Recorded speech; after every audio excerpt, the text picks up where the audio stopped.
ஏன் நடிகர் விஜய்க்கு ஓட்டு போடுறது தப்பா? ஏன் நடிகர் விஜய்க்கு ஆட்சி வந்தா என்ன பிரச்சனை உங்களுக்கு? எத்தனையோ நபர்களுக்கு ஓட்டு போடுறீங்க அப்படிங்கிற பட்சத்துல திமுகவுக்கு எத்தனையோ வாட்டி வாய்ப்பு கொடுத்திருக்கீங்க, அதிமுகவுக்கு எத்தனையோ வாட்டி வாய்ப்பு கொடுத்திருக்கீங்க, ஏன் தேமுதிக நடிகர் விஜயகாந்துக்கு கூட ஒரு வாட்டி எதிர்கட்சி அப்படிங்கிற அந்தஸ்தை கொடுத்திருக்கீங்க. அப்ப யார் யாருக்கோ நீங்க ஓட்டு போட்டு, யார் யாருக்கோ நீங்க வாக்கு கொடுத்து அவங்களெல்லாம் முதலமைச்சரா ஆக்குற நேரத்துல புதுசா ஒரு மாற்றத்தை செய்யணும்னு வராரு. அப்படி இருக்கக்கூடிய நடிகர் விஜய்க்கு நீங்க ஏன் ஓட்டு செலுத்தக்கூடாது, ஏன் அவருக்கு வாக்கு போடக்கூடாது அப்படின்னு சொல்லிட்டு பல நபர்கள் கேக்குறாங்க. அப்ப இன்னைக்கு இருக்கக்கூடிய யங்ஸ்டர்ஸ கூட நீங்க எடுத்துக்கிட்டீங்கன்னு சொன்னா, எங்களுடைய முதல் வாக்கு அப்படிங்கிறதே நாங்க தளபதிக்கு தான் போட போறோம், நடிகர் விஜய்க்கு தான் போட போறோம் அப்படின்னு சொல்றாங்க. அப்ப எல்லா நபர்களுமே நடிகர் விஜய்க்கு ஆதரவு தெரிவிக்கிறதுல என்ன பிரச்சனை அப்படின்னு கேக்குறாங்களே. அப்ப இந்த இடத்துலதான் நம்ம ஒரு விஷயத்த தெரிஞ்சுக்கணும். நடிகர் விஜய் அவங்களை எதிர்க்கிறாங்க அப்படின்னு சொன்னா எதுக்காக எதிர்க்கிறாங்க?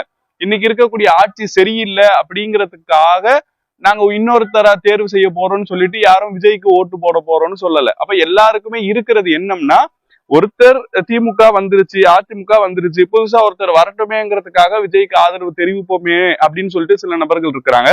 இன்னும் சில பேரு திமுக வேணாங்க, திமுகவை எதிர்க்கணுங்க அப்படிங்கிற மனநிலையில இருக்கக்கூடியவங்க விஜய்க்கு ஓட்டு போடணும் அப்படின்னு நினைக்கிறாங்க. அப்ப ஏன் விஜய்க்கு ஓட்டு போடக்கூடாதா அப்படின்னு சொன்னா, இந்த காலகட்டத்தை பாருங்களேன். இன்னைக்கு தமிழ்நாடு எப்படி வளர்ந்துருக்கு. ஒரு இளைஞனா என்னுடைய கருத்தை நான் சொல்றேனே, இத்தனை ஆண்டு காலத்துல நம்ம தமிழ்நாடுல பாத்துக்கிட்டு இருக்கோம், வாழ்ந்துகிட்டு இருக்கிறோம்ல. அப்போ நான் 1999 பிறந்தேன் அப்படின்னு சொன்னா, இன்னைக்கு 2026 இருக்கிறேன்னா, இத்தனை ஆண்டு காலத்துல நான் பார்த்த தமிழ்நாடுன்னு ஒண்ணு இருக்குல்ல, அது இதுக்கு முன்னாடி இருந்த மாதிரி இப்ப கிடையாது. அப்போ முன்னாடி எப்படி இருந்துச்சு அப்படின்னு சொன்னா, எந்த விதமான வளர்ச்சியும் பெரிய அளவுல நம்மளால கேள்விப்பட்ட முடியாது. நீங்களே கூட மனசுல கை வச்சு சொல்லுங்களேன். இந்த 4 ஆண்டு, இந்த 5 ஆண்டு காலத்துல திமுக செஞ்சிருக்கக்கூடிய இந்த திட்டங்கள் அப்படிங்கிறது, திமுக செஞ்சிருக்கக்கூடிய இந்த சாதனை அப்படிங்கிறது, இன்னைக்கு எந்த துறையை எடுத்தாலும் அதுல தமிழ்நாடு தான் முதன்மை துறையா இருக்கு அப்படின்னு சொல்றோம்ல. இதுவெல்லாம் இதுக்கு முன்னாடி இருந்த ஆட்சியாளர்கள் ஆட்சி செய்யக்கூடிய நேரத்துல இருந்துச்சா? கலைஞரக்கூடிய ஆட்சியை கூட உட்படுத்திக்கோங்க. கலைஞருடைய ஆட்சி காலத்துலதான் தமிழ்நாடு மிகப்பெரிய அளவுல வளர்ந்தது அப்படின்றத நம்ம பாக்குறோம். ஆனா அந்த கலைஞர் அவங்களுடைய ஆட்சி காலத்தை கூட எடுத்துக்கோங்க. அன்னைக்கு இருக்கக்கூடியதை விட இன்னைக்கு தமிழ்நாடு வளர்ந்துருக்கா அப்படின்னு பாத்தீங்கன்னா எல்லா துறையிலுமே வளர்ந்துருக்கு. அப்போ இப்படி தமிழ்நாடு வளர்ந்துருக்கு. இந்தியாவுக்கே முதன்மை மாநிலமாக, இந்தியாவுக்கே வழிகாட்டக்கூடிய ஒரு மாநிலமாக இன்னைக்கு தமிழ்நாடு இருக்கு அப்படின்னு சொன்னா, இந்த ஒரு விஷயம் அப்படியே இன்னொரு 5 ஆண்டுக்கு தொடர்ந்துருச்சுன்னு வச்சுக்கோங்களேன், இந்தியாவிலே முதன்மை மாநிலம் அப்படின்னு சொல்றதை தாண்டி உலகத்துல இருக்கக்கூடிய பல்வேறு நாடுகளோட ஒப்பிடக்கூடிய வகையில தமிழ்நாட்டை நம்மளால மாத்திர முடியும். அப்ப அந்த ஒரு இலக்கோட தான் இன்னைக்கு தமிழ்நாடு அரசாங்கம் அவங்களுடைய செயல்பாடு திட்டங்கள் எல்லாத்தையுமே அமைச்சுக்கிட்டு இருக்கிறாங்க. மிகப்பெரிய அறிஞர்கள் சொல்லக்கூடிய விஷயம் என்னன்னா கூட, நீங்க தமிழ்நாட்டுல ஒப்பிடணும் அப்படின்னு சொன்னா இந்தியாவில இருக்கக்கூடிய மற்ற மாநிலங்களோட எல்லாம் ஒப்பிட முடியாது. நீங்க வெளிநாடுகள்ல இருக்கக்கூடிய நகரங்களோட தான் தமிழ்நாட்டினுடைய வளர்ச்சியை ஒப்பிடணும் அப்படின்னு சொல்லிட்டு அமர்த்தியா சிங் அப்படின்னு நினைக்கிறேன், அவரு சொல்லக்கூடிய கருத்துக்களையும் பாக்குறோம். அப்ப அந்த அளவுக்கு ஒரு வளர்ச்சி இன்னைக்கு தமிழ்நாட்டுல வளர்ந்துகிட்டு இருக்கு அப்படிங்கிற பட்சத்துல, இன்னைக்கு வேற ஒருத்தருக்கு ஆட்சி கொடுக்கறத பத்தி எந்த விதமான ஆட்சேபனமும் இல்லை. ஆனா யாருக்கு நாம கொடுக்கணும்னு நினைக்கிறோம் அப்படிங்கிறத பாக்குறோம்ல. நடிகர் விஜய்க்கு ஆட்சியை கொடுக்கணும் அப்படின்னு நம்ம நினைக்கிறோம்னா, அந்த விஜய் இந்த விஷயங்கள் எல்லாத்தையுமே இன்னும் சிறப்பா செஞ்சிருவாரு அப்படிங்கிற ஒரு நம்பிக்கை எல்லா மக்களுக்கும் வரணும்ல.